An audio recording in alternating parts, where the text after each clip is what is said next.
What's up guys, it's SPT Sports here, back at you with another video.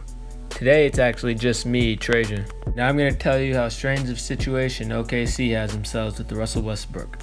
What we all know by now is that the Thunder made the move of the offseason so far by acquiring Paul George from the Pacers in exchange for just Victor Oladipo and Domantas Sabonis. This trade was a huge get for OKC, pairing Russell Westbrook with another superstar. The fact that makes this an even better trade is the state that the Thunder were in financially. They didn't have the money to get much more than a starting caliber player, much less a player like Paul George. Whether or not this trade puts OKC all the way over that hump and into true contention is a question I will answer later in this video. But the big question for now is, will Russell Westbrook sign the contract extension? Signing the 5-year Supermax contract would make him one of the top paid players in this league. It's interesting, because if he doesn't sign the extension by the start of the NBA season, where should the Thunder go from there? They just lost one of the best players in the entire league last summer for nothing. If Westbrook doesn't sign the extension before the season starts, then what are they hoping for? If he plans on re-signing with OKC, you'd think he would sign the Supermax contract this summer instead of making the Thunder wait a whole nother year.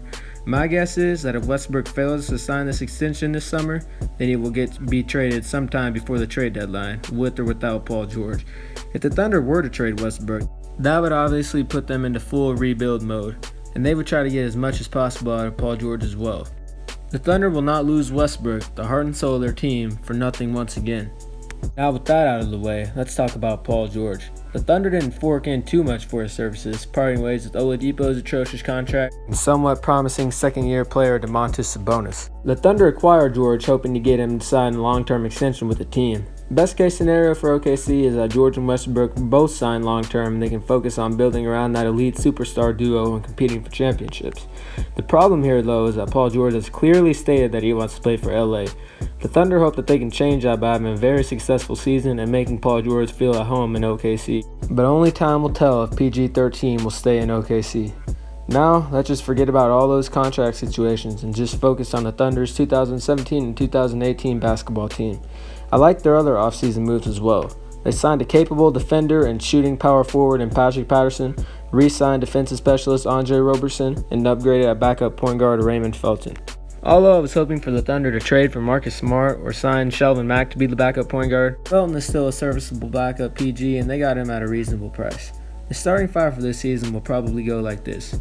Point guard Russell Westbrook, shooting guard Andre Roberson, small forward Paul George, power forward Patrick Patterson, and center Steven Adams.